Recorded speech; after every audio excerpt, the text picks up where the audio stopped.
خبر شامل کرتے ہیں اور آپ کو بتائیں کہ مودی سرکار کے الیکشن سے قبل اپوزیشن ارکان کے خلاف اوچھے ہتھکنڈے جاری ہیں۔ بھارتی لوک سبھا سے مزید 49 ارکان معطل کر دیے گئے ہیں۔ بھارت کی تاریخ میں پہلی بار 141 اپوزیشن ارکان کی لوک سبھا سے ریکارڈ معطلی۔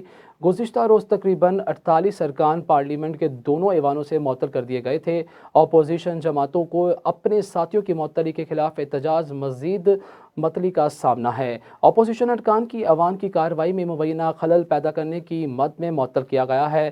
الجزیرہ کی رپورٹ کے مطابق 13 دسمبر کو بھارتی پارلیمنٹ کی ناقص سیکیورٹی کی بدولت 2 افراد نے پارلیمنٹ میں داخل ہو کر گیس کے کینز پھینکے اور نعرے لگائے۔ شواہد سے ثابت ہوا کہ ان افراد کو پاس بی جے پی پارٹی کے ایک قانون ساز نے فراہم کیا تھا۔ بھارتی اپوزیشن ارکان وفاقی وزیر داخلہ امت شاہ اور مودی نے پارلیمنٹ میں سیکیورٹی کے خلاف ورزی پر پارلیمان میں بیان دینے کا مطالبہ کر رہے تھے۔ بھارتی پارلیمنٹ کے باہر معطل کیے گئے اپوزیشن ارکان کی شدید مظاہرے جاری ہیں۔ مظاہرین میں شامل اپوزیشن ارکان بھارتی وزیر داخلہ امت شاہ کے استعفے کا مطالبہ کر رہے ہیں۔